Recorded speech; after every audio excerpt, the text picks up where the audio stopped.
Most Americans are afraid to share their political views, according to a new poll from the Cato Institute. So what does this mean a little more than 100 days before voters head to the polls? Let's bring in Karl Rove, former White House Deputy Chief of Staff and Fox News contributor. Karl, it's always good to see you. In your op-ed in the Wall Street Journal, you're talking about Joe Biden's lazy new ideas, and you write the following, quoting here, Joe Biden's strategy to become president appears to be A, make sure people don't confuse him with Donald Trump, and B, worry only about appealing to voters on the Democratic Party's left flank. Looking at today's polls, it just might work. Then again, it might not. That strategy encourages Mr. Biden to be mentally lazy while providing Team Trump with openings they can exploit. Do you get the feeling that the Trump campaign is exploiting some of those yet, Karl? Well, not yet, but I was taken by Biden's appearance on Joy Reid this week. He was the inaugural guest on her program, and she asked him a question. She said, "What do you think of President Trump and coronavirus?" And he just, took him apart from top to bottom with a lot of adjectives and verbs and nouns. Nothing specific, but a lot of attacks. So she said, "Well, if you get elected and it's still raging, what would you do differently as president?" And I was taken by the lazy response that Biden had. Here were his big ideas. He said, we need to do something about the defense. We need to use the Defense Production Act. Well, President Trump used that starting on March 27th to get force GM to produce more ventilators. We need more tests. We got 51 million as of today, over 51 million, 796,000 tests yesterday. I think we're doing some testing. He said we ought to wear masks.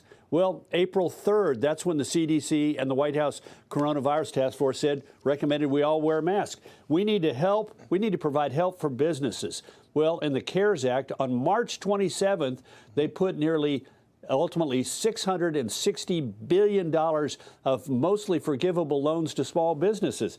We need to make certain no one pays, he says this week. No one pays in a hospital if they can't afford it for COVID. Well, the president on the 3rd of April said we're going to use money from the CARES Act to do exactly that. And finally, he said we need to have somebody in command of the vaccines to make certain that they get produced and distributed. Well, on the 15th of May, 2 months ago, the president named the commander of the Army Material Center, General Gustav Perna, as the commander of doing exactly that. So I'm thinking to myself, here's a guy who wants to be president. He's given a softball question, what would you do differently? And all 6 of the things that he says are exactly what this current president is doing. Now, and just so you know, Karl, I've checked your dates, and you were correct on those. I went through and read your article and checked all your dates. They all checked out for everything. But I want to move on to this Biden-Obama video. I want to play part of it and get your response on this.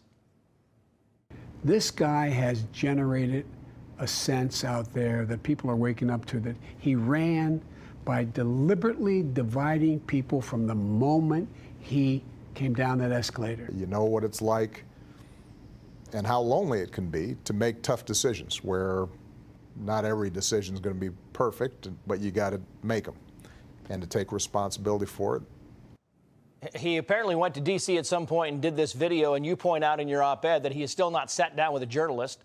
He is still not, not taking questions after these economic planks are being laid out one at a time. What are your thoughts on that? Well, we expected Obama to be in there, but I loved being lectured about dividing the country from a guy, a former president, with all due respect to President Obama, who called his Republican opponents in Congress, he said their ideas were un-American. I mean, we had plenty of, remember the famous moment in February 2009 when the Republicans try and give him some ideas about a stimulus bill and he cuts them off saying, I won? Well, yeah, you won, but that doesn't mean that you shouldn't listen to the loyal opposition. So, but we're going to see more of this, and it's going to be an attempt to sort of make us feel good about the Obama years and suggest that somehow or another, magically, Joe Biden's going to be able to bring it back. But apropos of the Joy Reid interview, what the heck is he going to do? To the degree that we have an idea of what he's going to do, it's coming from a speech that he gave about the economy, a speech he gave about the Green New Deal, and 110 pages that he and Bernie Sanders and their acolytes cobbled together on what the Biden administration would do. And those 2 speeches and that 110-page paper, they're all pointed hard left. And that seems to me to be a fundamental problem. He's not a traditional Democrat in this election. He's coming out on the far left of the party, and that's going to be a problem in the suburbs. We teased it, and I got to go, but this whole Cato poll coming out saying that 77% of Republicans, 59% of independents, 52% of Democrats afraid to share their political opinions. I got 10 seconds for you, Karl. Can you give it to me? Yeah, going to be a real problem for pollsters, because if people are reluctant to give their opinions, we're going to get polls that are somewhat distorted, and that's going to be problems for the campaigns, because they use public surveys to help put together their data models for who they have to be talking to and who they have to be trying to get out to vote. So if people are reluctant to talk about politics, it's going to affect the pollsters and it's going to affect the campaigns. Karl Rove, good to see you as always. Thank you, sir.